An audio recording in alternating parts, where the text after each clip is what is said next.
गर्जे डॉक्टरांचं मी ते आयुर्वेदिकचं बोर्ड वाचला आणि त्याच्यानंतर मी इथे आले होते दवाखान्यामध्ये.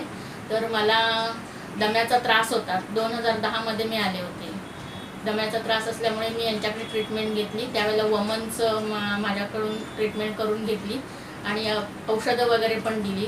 त्यामुळे माझा दमा कंट्रोलमध्ये आला. आणि त्याच्यानंतर परत मी 2012मध्ये मला परत माझ्या गुडघेदुखीचा त्रास चालू झाला. म्हणून मी परत डॉक्टरांकडे आले आणि तिथून औषधं वगैरे परत घेतली. आणि त्यावेळेला जानू बस्ती वगैरे डॉक्टरांनी मला त्याची ट्रीटमेंट दिली. त्याने माझं थोडं कमी आलं. त्याच्यानंतर परत मी 2014ला मणक्याचा मला त्रास चालू झाला. तर त्याच्यासाठी पण मी डॉक्टरांकडे येऊन मणक्याची कटिबस्ती घेतली. त्याचा उपचार चालू केले आणि औषधं मला वगैरे डॉक्टरांनी दिली. त्याच्यामुळे आता माझं तब्येत चांगली आहे आणि मी दरवेळेला मला जर काय वाटलं तर मी डॉक्टरांकडे येते आणि ट्रीटमेंट घेते.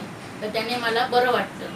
आणि दुसरी गोष्ट ते आयुर्वेदिक असल्यामुळे मला याचा साईड इफेक्ट होत नाही आणि माझा जे काय आहे ते तब्येत वगैरे कंट्रोलमध्ये राहते आणि माझा दुखण्याचा त्रास फार कमी होतो.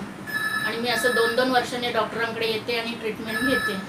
तर तुम्ही पण म्हणजे असं कोणाला जर बरं नसलं तर जर आयुर्वेदाचा उपचार घेतले तर ते चांगलेच आहेत. कारण त्याच्यामुळे साईड इफेक्ट होत नाही आणि आपली तब्येत चांगली राहते आणि मन पण प्रसन्न होतं.